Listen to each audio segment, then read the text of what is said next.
একটা ফ্যাসিস্টের দোষ ছিল। আপনারা সকলে জানেন এই বীর চট্টলার বুকে আজকে যে নৃশংসতম হত্যা হয়েছে, যে জঘন্যতম হত্যা হয়েছে, একজন আইনজীবী ভাইকে জবাই করে নৃশংসতভাবে হত্যা করা হয়েছে। আমরা সমগ্র বাংলাদেশের ছাত্র সমাজের পক্ষ থেকে এই ঘটনার তীব্র নিন্দা এবং প্রতিবাদ জানাই। এবং পাশাপাশি আমরা বলতে চাই, সনাতন ধর্মাবলম্বী সহ অন্যান্য যে সকল ধর্মাবলম্বীরা আছে তারা আমাদের ভাই, তাদের নিরাপত্তা নিশ্চিত করা আমাদের নৈতিক দায়িত্ব।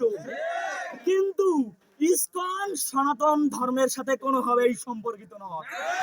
তারা উগ্র হিন্দুত্ববাদী ধারণা পোষণ করে, তারা বিজেপির ধারণা পোষণ করে।